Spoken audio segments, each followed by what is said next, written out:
say in the last, particularly the last 10 years, I've had some full-time roles, and in between those roles, I've been doing business advisory consultancy. It's always satisfying when you're a consultant in a business and they ask you to stay on and work longer in a permanent capacity. And probably the best example of that was with Hello magazine. I went in as a consultant for 6 months and then spent another 4.5 years there, pretty much implementing what I described to them as needing doing. So it's sort of put your money where your mouth is, which was quite good. And that's what I like, really, because it isn't just about going in and saying you need to do something. It's very much about working with that business, understanding that business, and then being able to impart, in conjunction with the senior team, the requirements to take that business forward, move it from where it is to where it needs to be, where it's agreed it needs to be. Well, I'd come out of a full-time role. I was going back into my consultancy, and I was fortunate enough to get in contact with a partner at SJP. So in various conversations I had with him, he started to wax lyrical about Elephant's Child, and I started to understand that whilst the SJP partners were very much interested in the individual and how they can grow that individual's worth, what was missing was, if that individual had a business, how that business was fitting into that development, so where the opportunities were. So I had a really great discussion with the partner, and in turn was pointed in the direction of Elephant's Child. And I had meetings with, or video calls, should I say, with Martin, with Natalie, and with Crawford. And really, as I started to talk to them, with the information I got from the partner, and with listening to and then obviously reading up about Elephant's Child, it suddenly struck me that this could be a neat way of me fitting in and taking what I've been trying to do over the last few years and put it into some sort of structure. But more importantly, being able to access different types of business, because one of the difficulties for most people in a career is you get into an industry and you can get sort of stuck in that industry, even though your transferable skills can suit many different sorts of industries and markets. And it was finding a route to be able to use that experience. And I think Elephant's Child ticked that box. So, I was quite excited. I've had the conversations and raring to get going, really. I've always tried to engage with clients by looking to understand first and foremost their business from their perspective. Something I learned a long time ago is it takes a brave person to start a business, to take the investment, to take the risk. And the last thing they want is someone to come in and tell them they've got it all wrong. You really need to understand how the business started, how it's made up, what its sort of ambitions are, to really get to understand that first and foremost. That's not saying there's not opportunities to improve, but the way in which you present the opportunities is quite important. You need to bring along those people with you. You can't bully or cajole them. You need to bring them along. They need to understand the value and benefits that could be had by maybe making a change here or doing something over here differently. But you need them to come along on that journey. That's critical. You need to build the right platform to take the business where it needs to go. So understanding what their views are, what's their ambitions.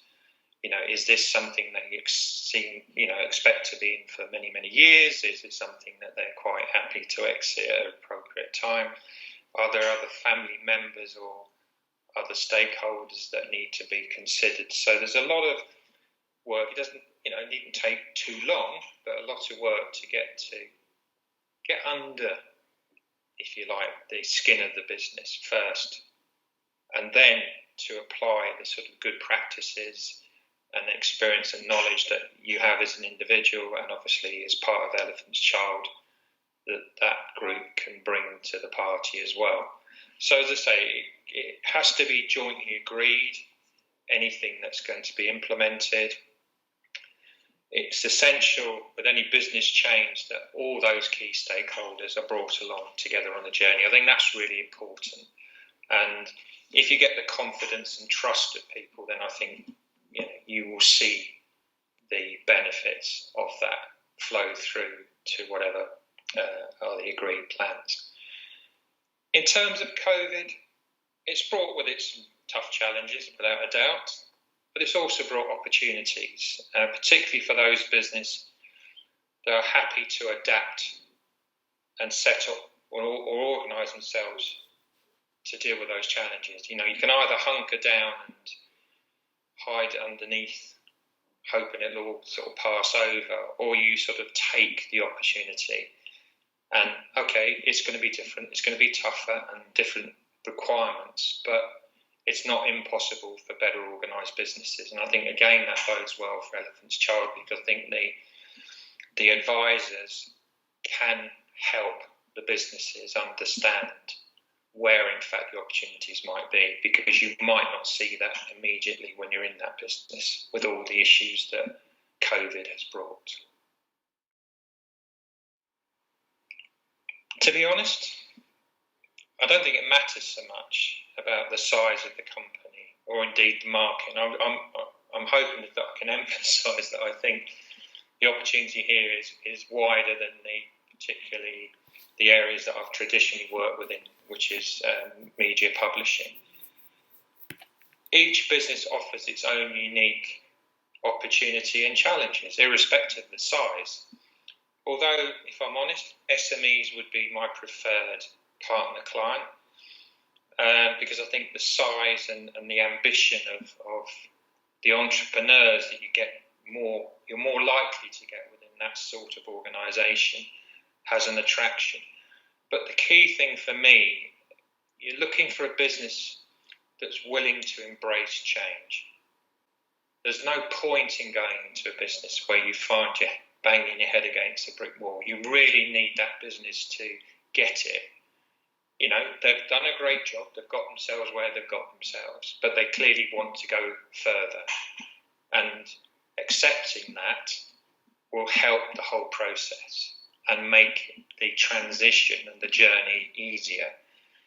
Businesses that approach the changes and the challenges with the right attitude and can-do approach are the sorts of business you really want to be working with, because you've got over that initial hurdle.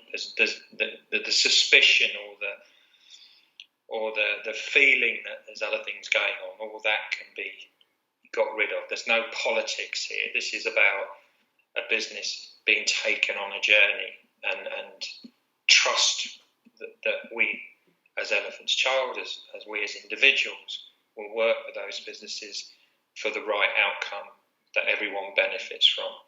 So I'm not bothered about the type of business or the size of business. I am very bothered about the attitude of the stakeholders in that business. For the past 20 years, I've worked within the publishing and media sector primarily, and this is a market that's had significant challenges, particularly in respect to the whole print to digital transition, and with advertisers' appetite changing significantly from the days when they would spend oodles of money within the print market. That's all changed, and that's significant change. So there's been significant challenges within the media publishing industry, as I say, probably for the last 20 years, particularly for the last 10 years. And every organisation, business I've been involved with has been trying to deal with those challenges. And I've had to deal with that without exception.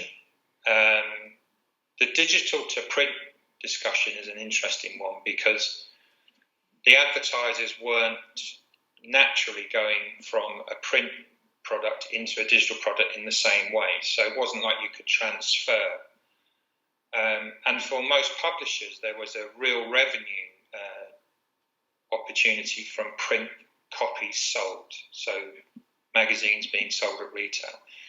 So you move from large advertising support, circulation revenues coming in for print copies sold, to an environment where content was being given away free online, because that's the way people approached the digital content, and advertisers weren't supporting the digital space in the same way as they were the print space. Things had changed, and things had changed also because you had more and significantly larger competitors in the digital space, the Googles of the world, eBay, just many companies that were already out there with huge audiences, and that's where the advertisers were choosing to put their dollars. So for a lot of the publishers, they had this sort of, how do I manage that transition, and how do I monetize that transition? And really, my area of focus has been very much about helping on both those strands, on the transition journey, and that's about having the right people doing the right things. So that meant changing teams around, and on the monetizing, it's about how you sell your new proposition to the advertising agencies and the advertisers generally. So massive amount of work, which has been tough and there were casualties, unfortunately, along the lines. And also trying to deal with the new technology that supported all that, and all the strands around that, So if you're not into social media in a massive way as a publisher, now you're dead. You have to have that as a sort of an absolute norm. It's not an extra one. It's not special. It's an absolute. I was fortunate enough that I worked at Autotrader, and they probably demonstrated the best way of moving from a pure print to a pure online environment, and were very successful. Financially, profit was significantly increased as a result. So, there's examples of how it can be done well. And it was going into businesses and trying to encourage them and work with them along that journey. So, yeah, that was a tough one. First and foremost, I'm very much about implementation, so I'm very much about doing it rather than telling. In a sort of a marketing way, it's around people, process, and product. That's how I'd always approach it. And I always put people first, because if you don't have the right people, motivated in the right way, trained, capable of doing what needs to be done, it doesn't matter how great your product is or how great your process is. So people, for me, is always first. And if any business I've gone into, I'd always look at the people piece first, and make sure that complements and supports the business. And obviously, we have a budget. Every business has a budget. And so whatever you do has to fit within that budget. And you're answerable to the shareholders, the stakeholders of that business. So it's understanding, what the business is trying to achieve. So very much like we mentioned in one of the earlier questions, getting under the skin of the business, understanding what it's trying to achieve, and then setting out the plan. So what I do is set that plan out for that business. Work with that business on the people side, so making sure. So right down to the last role I had, I was actually employing the people, so I went as far as doing it rather than asking someone else to do it. I did it for that business to make sure we had the right team operating efficiently. So do they know what they're doing? Are they communicated to, etc.? Supporting the agreed products and services. So do we have the right products? And, challenging all of that, because if we've got the wrong products, then again, it doesn't matter how good the people are or the process if the products aren't going to sell.